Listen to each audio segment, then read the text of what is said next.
KTR lunch motion petition పై high court ఆదేశాలు ఇచ్చింది. సీసీటీవీ పర్యవేక్షణలో కేటీఆర్ విచారణ జరపాలని ఆదేశించింది హైకోర్టు.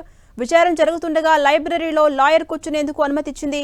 అయితే విచారణకు చూసేందుకు మాత్రమే పర్మిషన్ ఇచ్చింది హైకోర్టు. ఇటు విచారణలో ఏమైనా ఇబ్బంది ఉంటే మళ్లీ హైకోర్టుకు రావచ్చని హైకోర్టు సూచించింది. అంతకుముందు ఏసీబీ విచారణకు తనతో పాటు లాయర్ను కూడా అనుమతించాలన్న అభ్యర్థనలను విచారణ జరిపింది కోర్టు. కేటీఆర్తో పాటు విచారణకు హాజరయ్యే ముగ్గురు లాయర్ల పేర్లను తెలపాలని కోరింది.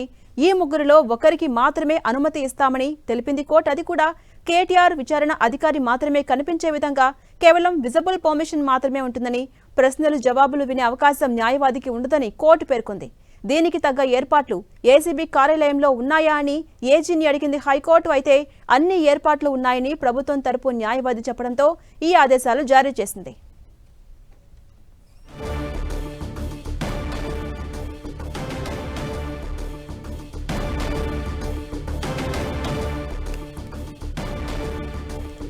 కేటీఆర్ లంచ్ మోషన్ పిటిషన్ పై హైకోర్టు ఆదేశాలు ఇచ్చింది. సీసీటీవీ పర్యవేక్షణలో కేటీఆర్ విచారణ జరపాలని ఆదేశించింది. విచారణ జరుగుతుండగా లైబ్రరీలో లాయర్ కూర్చునేందుకు అనుమతి ఇచ్చింది కోర్టు. అయితే విచారణ చూసేందుకు మాత్రమే పర్మిషన్ ఇచ్చింది. ఇటు విచారణలో ఏమైనా ఇబ్బంది ఉంటే మళ్లీ హైకోర్టుకు రావచ్చని సూచించింది. అంతకుముందు ఏసీబీ విచారణకు తనతో పాటు లాయర్ను కూడా అనుమతించాలన్న పిటిషన్ను కోర్టు విచారించింది. కేటీఆర్తో పాటు విచారణకు హాజరయ్యే ముగ్గురు లాయర్ల పేర్లను తెలపాలని కోరింది కోర్టు. ఈ ముగ్గురులో ఒకరిని మాత్రమే విచారణకు అనుమతిస్తామని తెలిపింది.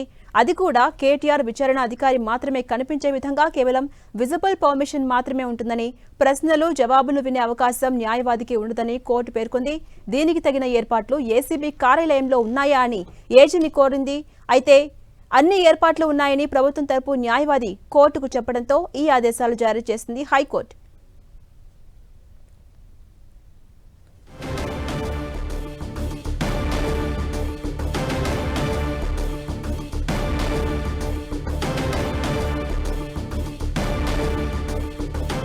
కేటీఆర్ లంచ్ మోషన్ పిటిషన్ పై హైకోర్టు స్పష్టమైన ఆదేశాలు ఇచ్చింది. సీసీటీవీ పర్యవేక్షణలో కేటీఆర్ ను విచారించాలని ఆదేశించింది హైకోర్టు. విచారణ జరుగుతూ ఉండగా లైబ్రరీలో లాయర్ కూర్చునేందుకు అనుమతిని ఇచ్చింది. అయితే విచారణ చూసేందుకు మాత్రమే పర్మిషన్ ఇచ్చింది కోర్టు. ఇటు విచారణలో ఏమైనా ఇబ్బంది ఉంటే మళ్లీ హైకోర్టుకు రావచ్చని సూచించింది. అంతకుముందు ఏసీబీ విచారణకు తనతో పాటు లాయర్ను అనుమతించాలన్న అభ్యర్థనలను విచారణ జరిపింది. కేటీఆర్తో పాటు విచారణకు హాజరయ్యే ముగ్గురు లాయర్ల పేర్లను తెలపాలని కోరింది కోర్టు. ఈ ముగ్గురులో ఒకరిని మాత్రమే విచారణకు అనుమతిస్తామని తెలిపింది. అది కూడా కేటీఆర్ విచారణ అధికారి మాత్రమే కనిపించే విధంగా కేవలం విజిబుల్ పర్మిషన్ మాత్రమే ఉంటుందని, ప్రశ్నలు జవాబులు వినే అవకాశం న్యాయవాదికి ఉండదని కోర్టు పేర్కొంది. దీనికి తగిన ఏర్పాట్లు ఏసీబీ కార్యాలయంలో ఉన్నాయా అని అటు ఏజీని అడిగింది హైకోర్టు. అయితే అన్ని ఏర్పాట్లు ఉన్నాయని ప్రభుత్వం తరపు న్యాయవాది చెప్పడంతో ఈ ఆదేశాలు జారీ చేసింది హైకోర్టు.